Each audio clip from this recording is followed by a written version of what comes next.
ശിവനും ശക്തിയും ഒരുമിച്ച് ചേർന്ന് ശിവലോകം എന്ന അതീവ മനോഹരമായ ലോകം സൃഷ്ടിച്ചു.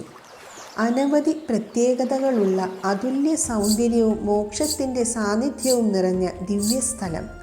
സൃഷ്ടിയുടെ ആദ്യകാലം മുതൽ ശിവനും പാർവതിയും ഒരുമിച്ച് താമസിച്ച ആ ലോകം അനന്തമായ ആനന്ദത്തിൽ നിറഞ്ഞിരുന്നതിനാൽ ശിവനതിന് ആനന്ദനം എന്ന് പേര് നൽകി. അതേ സ്ഥലത്തിനാണ് ആവിമുക്തം എന്ന നാമവും ലഭിച്ചത്. ഉപനിഷത്തുകൾ പോലുള്ള യോഗഗ്രന്ഥങ്ങളിൽ ആവിമുക്തം ഒരു പ്രതീകാത്മക അർത്ഥവും വഹിക്കുന്നു. അത് പുരികക്കൊടികൾക്കിടയിലെ സ്ഥലം, ആജ്ഞാചക്രം എന്നതുമായി ബന്ധിപ്പിക്കപ്പെടുന്നു.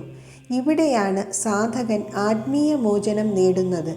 ഈ വിശ്വാസം കാശിയുടെ ശാശ്വതമായ പുണ്യത്വത്തെ ഉറപ്പിക്കുന്നു. അതിനാലാണ് പരമസ്വാതന്ത്ര്യം നേടാൻ ആഗ്രഹിക്കുന്ന തീർത്ഥാടകർക്ക് കാശി ശക്തമായും അദ്വിതീയവുമായ ആത്മീയ ആശ്രയസ്ഥാനമാകുന്നത്. ജ്ഞാനയോഗം, ഭക്തിയോഗം, കർമ്മയോഗം, രാജയോഗം, മോക്ഷത്തിലേക്കുള്ള വഴികൾ പലതുണ്ട്. എന്നാൽ ചില പുണ്യസ്ഥാനങ്ങൾ മോക്ഷം പ്രാപിക്കാൻ വളരെയധികം സഹായിക്കുന്നത് മാത്രമല്ല, അത് ഉറപ്പാക്കുന്നവയുമാണെന്ന് പുരാണങ്ങൾ പറയുന്നു. അവയിൽ വാരണാസി ഏറ്റവും പ്രധാന സ്ഥാനത്താണ്. ഇവിടെയാണ് ശിവൻ തൻ്റെ ശ്വാസത്തിലൂടെ വിഷ്ണു ഭഗവാനെ ദിവ്യജ്ഞാനം ഉപദേശിച്ചത്. ആ ജ്ഞാനത്തിൻ്റെ പ്രഭാവത്തിൽ മഹാവിഷ്ണു യുഗങ്ങളോളം ദീർഘധ്യാനത്തിൽ മുഴുകി. അതിനുശേഷം ശിവൻ പാർവതിയോടൊപ്പം ധ്യാനത്തിൽ മുഴുകി.